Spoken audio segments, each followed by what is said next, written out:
Doctor Abhilash, ഈ ഉഷ്ണതരംഗത്തിൻ്റെ സാധ്യതകൾ നിലനിൽക്കുന്നുണ്ട് കേരളത്തിൽ ഇപ്പോൾ തൃശ്ശൂർ, പാലക്കാട് പോലെയുള്ള ജില്ലകളിൽ എന്നതാണ് കാലാവസ്ഥാ മുന്നറിയിപ്പിലൂടെ നമ്മൾ മനസ്സിലാക്കുന്നത്. ഉഷ്ണതരംഗം ഇതിന് മുൻപ് റിപ്പോർട്ട് ചെയ്യപ്പെട്ട സാഹചര്യങ്ങൾ ഉണ്ടായിട്ടുണ്ടല്ലോ നമ്മുടെ നാട്ടിൽ. അതിൽ നിന്ന് വ്യത്യസ്തമായ ഒരു സാഹചര്യം യഥാർത്ഥത്തിൽ കേരളത്തിൽ ഉണ്ടായിട്ടുണ്ട്. ഇപ്പോൾ ഒരു ഗ്ലോബൽ വാർമിങ്ങിൻ്റെ സമയമാണ്. അതൊരു വലിയ ഭീഷണിയും ആശങ്കയുമായി നമ്മുടെ മുന്നിൽ നിൽക്കുന്ന കാലഘട്ടത്തിലാണ് നമ്മൾ ജീവിക്കുന്നത്. ഉഷ്ണതരംഗം കേരളത്തിൽ അനുഭവപ്പെടുന്നതിന് ഉള്ള യഥാർത്ഥത്തിലുള്ള കാരണങ്ങൾ എന്താണ്? അത് ഏത് സ്വഭാവത്തിലായിരിക്കും നമുക്ക് അനുഭവിക്കേണ്ടി വരിക? എന്തൊക്കെ കാര്യങ്ങളിലാണ് നമ്മൾ ശ്രദ്ധിക്കേണ്ടത്? ഇതിന് ശാസ്ത്രീയമായ ഒരു വിശദീകരണം എന്താണ്?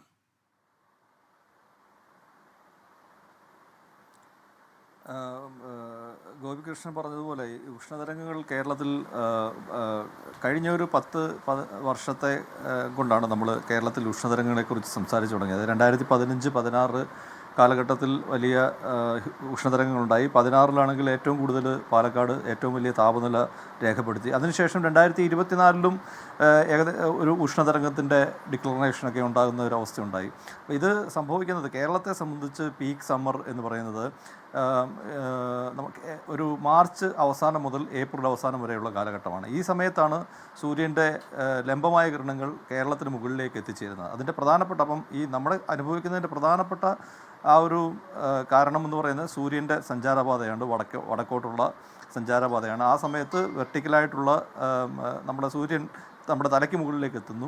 ഈ അവസരത്തിലാണ് ഏറ്റവും ഇൻറ്റൻസിറ്റി കൂടിയ അല്ലെങ്കിൽ തീവ്രത കൂടിയ അൾട്രാ വയലറ്റ് ബി കിരണങ്ങൾ കൂടുതലും അന്തരീക്ഷത്തിൽ അബ്സോർവ് ചെയ്യപ്പെടാതെ സർഫസിലെത്തുന്ന ഒരു അവസ്ഥയുണ്ട്.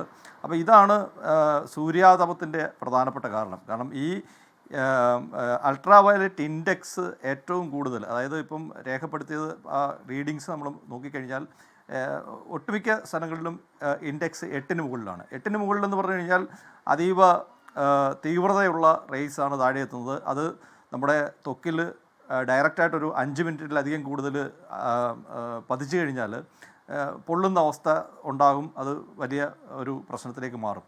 അപ്പം സൂര്യാതപത്തിൻ്റെ പ്രധാന കാരണമെന്ന് പറയുന്നത് 11:30 മുതൽ 2:30 വരെയുള്ള സമയങ്ങളിൽ നമ്മുടെ തലയ്ക്ക് മുകളിൽ ഏറ്റവും ഇൻറ്റൻസായിട്ട് സൂര്യപ്രകാശം എത്തുന്ന അവസ്ഥയാണ്.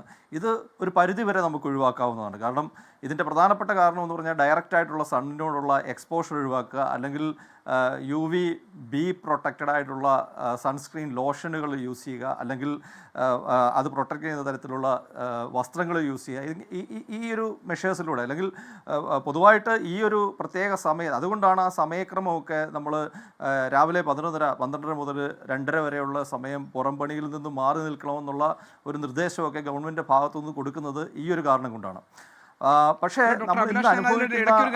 സാധാരണ നിലയിൽ നമ്മുടെ രാജ്യത്ത് ഉഷ്ണതരംഗങ്ങൾ റിപ്പോർട്ട് ചെയ്യപ്പെടുന്ന മാസം മാർച്ച് മുതൽ ജൂൺ വരെയാണ്. അപ്പോൾ കേരളത്തിൽ ഇതിൽ സവിശേഷമായ എന്തെങ്കിലും ഒരു സാഹചര്യം ഉണ്ടായിട്ടുണ്ട്? ഇപ്പോൾ സാധാരണ തുലാപ്പാതിയിൽ നമ്മുടെ തുലാവർഷ മഴ ഗണ്യമായ രീതിയിൽ ലഭിക്കുക, അല്ലെങ്കിൽ കഴിഞ്ഞ കാലത്ത് നമ്മുടെ അനുഭവം വെച്ച് നല്ല കാലവർഷമൊക്കെ ലഭിച്ച സാഹചര്യത്തിൽ ഇത്തവണ ഇത്ര വലിയൊരു ചൂടുണ്ടാകുമെന്ന് നമ്മൾ കരുതിയതല്ല. ഇപ്പം 2024-ൽ താങ്കൾ പറഞ്ഞതുപോലെ സ്ഥിതി വേറൊന്നായിരുന്നു. ഒരുപക്ഷെ കേരളത്തിൽ ഏറ്റവും അധികം ചൂട് അനുഭവപ്പെട്ട കാലങ്ങളിൽ ഒന്നായിരുന്നു 2024. ഒരു ചൂടേറിയ വർഷം എന്ന് നമുക്ക് പറയാൻ പറ്റുന്നതാണ്. അങ്ങനെയാണ് രേഖപ്പെടുത്തിയിട്ടുള്ളത്. പക്ഷേ ഇത്തവണ താരതമ്യേന ചൂട് കുറയും എന്നൊക്കെ ഒരു കണക്കുകൂട്ടലും വിലയിരുത്തലും ഒക്കെ ഉണ്ടായിരുന്നല്ലോ. അതെന്തുകൊണ്ടായിരിക്കാം തെറ്റിപ്പോയത്? അതിൽ പ്രധാനപ്പെട്ട ഒരു കാര്യം എന്ന് പറയുന്നത് നമ്മൾ എല്ലാ വർഷവും ഈ ഒരു അവസരത്തിൽ സണ്ണിൻ്റെ ആയിട്ട് ബന്ധപ്പെട്ടുള്ള ഈ ഒരു പീക്ക് സണ്ണിൻ്റെ ഇൻറ്റൻസിറ്റി, സോളാർ റേഡിയേഷൻ അല്ലെങ്കിൽ സോളാർ ഫ്ലക്സ് ഒക്കെ കൂടി നിൽക്കുന്ന ഒരു സമയമാണ്. ഈ സമയത്ത് ഇത് കൂടുതൽ തീവ്രമാക്കുന്നത് മറ്റ് പല അന്തരീക്ഷ ഘടകങ്ങൾ കൂടി ചേരുമ്പോഴാണ്. ഇതൊരു മൾട്ടിപ്പിളായിട്ടുള്ള അല്ലെങ്കിൽ പല ഘടകങ്ങൾ ഒരേപോലെ പ്രതികൂലമായിട്ട് വരുന്നത് കൊണ്ട് സംഭവിക്കുന്നതാണ്.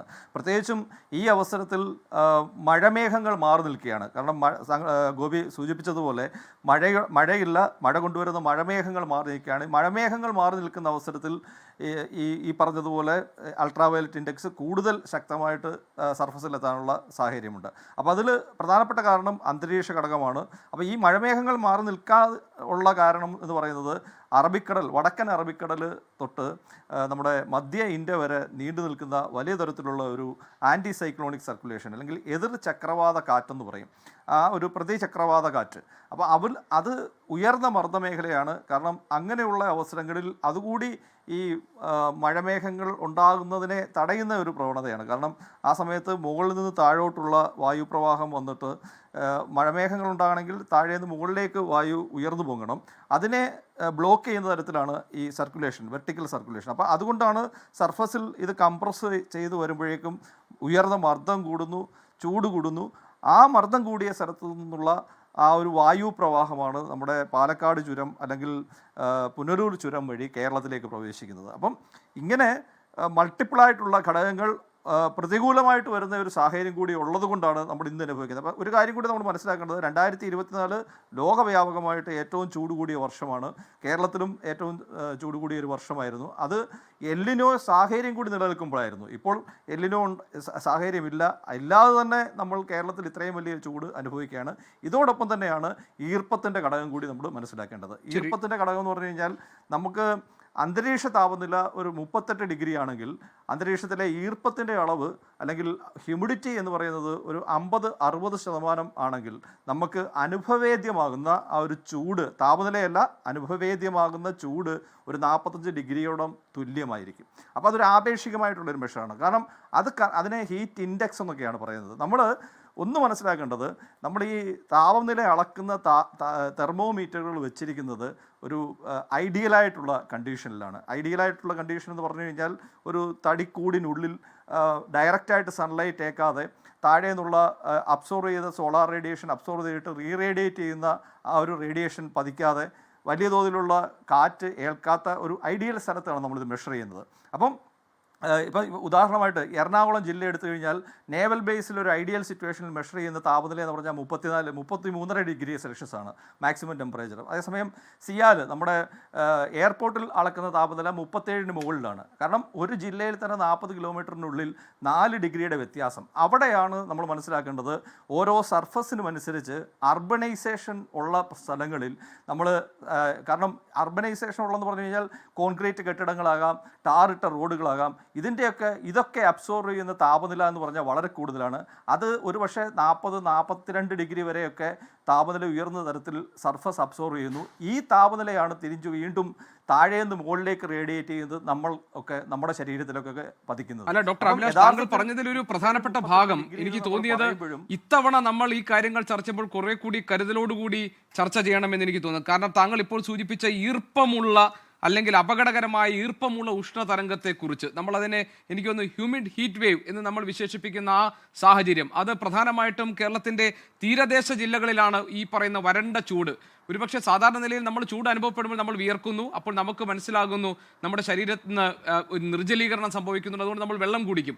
പക്ഷേ ഈ ഹ്യൂമിഡിറ്റി ഉണ്ടാകുന്ന സമയത്ത് ശരീരം വിയർക്കുന്നത് തടയപ്പെടുന്നു. അങ്ങനെ സ്വാഭാവികമായിട്ടും അത് ഹീറ്റ് സ്ട്രോക്കിനൊക്കെ ഉള്ള സാഹചര്യം ഉണ്ടാക്കുന്നു. എനിക്കൊന്ന് കുഴഞ്ഞു വീണ് മരിക്കുന്നതൊക്കെ സാഹചര്യങ്ങൾ ഒരുപക്ഷെ ഇതുകൊണ്ട് ഉണ്ടാകുന്നതായിരിക്കാം അല്ലേ? അപ്പോൾ കൂടുതൽ കരുതൽ ആവശ്യമാണ്, പ്രത്യേകിച്ച് തീരദേശ ജില്ലകളിൽ എന്ന് പറഞ്ഞാൽ താങ്കൾ അതിനോട് യോജിക്കുമോ? തീർച്ചയായിട്ടും. കാരണം ഞാൻ മുമ്പേ സൂചിപ്പിച്ച പോലെ ഇതിൽ ഇപ്പം സൂര്യാതപം നമുക്ക് ഒരു പരിധിവരെ ഡയറക്റ്റ് എക്സ്പോഷർ കുറച്ചുകൊണ്ട് നമുക്ക് മാറ്റാം. ഈ ഹീറ്റ് സ്ട്രോക്ക് എന്ന് പറയുന്ന ഒരു മെഡിക്കൽ സിറ്റുവേഷനാണ്.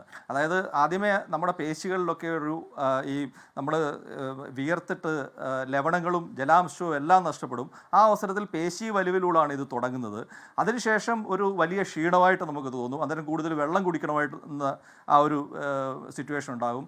ആ ക്ഷീണം കൂടെ നമ്മൾ അഡ്രസ്സ് ചെയ്തില്ലെങ്കിൽ പിന്നീടാണ് ഗോപി സൂചിപ്പിച്ചതുപോലെ നമ്മുടെ ശരീരം വേർക്കുന്നുണ്ട്, പക്ഷേ ഹ്യൂമിഡിറ്റി കൂടുതലായതുകൊണ്ട് ഈ വേർത്ത ബാഷ്പം പുറത്തേക്ക് പോവുകയില്ല, നമ്മുടെ ശരീരത്തിൽ നിന്ന് പോവുകയില്ല. അതുകൊണ്ട് നമ്മൾ വീണ്ടും വേർക്കുന്ന ഒരു പ്രവണത ഒരു ശരീരത്തിൻ്റെ തന്നെ ഒരു പ്രത്യേകതയാണ്. കാരണം 37 ഡിഗ്രി താപനിലയിൽ നമ്മുടെ ശരീരം നിലനിർത്തണമെങ്കിൽ മെറ്റബോളിസത്തിൻ്റെ പാർട്ടായിട്ട് നമ്മുടെ ഹൃദയമൊക്കെ നല്ല രീതിയിൽ പമ്പ് ചെയ്ത് നമ്മുടെ ത്വക്കിലൊക്കെ രക്തം എത്തിച്ച് അത് എക്സ്പോസ്ഡായി പുറത്തോട്ട് ഇവാപ്പോ ട്രാൻസ്പിറേഷനായിട്ട് പെർസ്പിറേറ്റ് ചെയ്ത് പോവുകയാണ്. അപ്പോൾ ആ ഒരു പ്രവർത്തനം നിലച്ചു കഴിഞ്ഞാൽ സ്വാഭാവികമായിട്ടും ബോഡി 37, 38, 40 ഡിഗ്രിയിലേക്കൊക്കെ വരും. ആ അവസരമാണ് ഈ പറഞ്ഞ പോലെ ഹീറ്റ് സ്ട്രോക്ക് എന്ന് പറയുന്ന ഒരു കണ്ടീഷനിലേക്ക് പോകുന്നത്. അപ്പോൾ ഇതിൻ്റെ ഒരു ട്രാൻസിഷൻ ഉണ്ട്, ഒരു ഇവല്യൂഷൻ ഉണ്ട്. അപ്പം ഒരു പേശി വലിവൊക്കെ തുടങ്ങുന്ന അവസരത്തിൽ തന്നെ നമ്മൾ മനസ്സിലാക്കണം we are going to have ഒരു ഹെൽത്ത് സിറ്റുവേഷൻ ഉണ്ടെന്ന്. അപ്പോൾ ആ അവസരത്തിൽ തന്നെ നമ്മൾ ഐഡൻറ്റിഫൈ ചെയ്ത് കറക്റ്റായിട്ട് പ്രോപ്പറായിട്ട് അതിനുള്ള അല്ലെങ്കിൽ ആ ഒരു വലിയ എക്സ്പോഷർ കുറച്ച് അല്ലെങ്കിൽ വെള്ളം കുടിച്ചുകൊണ്ട് തണുപ്പുള്ള പ്രദേശത്തേക്ക് മാറി നിന്നുകൊണ്ടൊക്കെ നമുക്ക് ഇതിനെ ഒരു പരിധിവരെ ഇതിനെ പ്രതിരോധിക്കാവുന്നുള്ളൂ.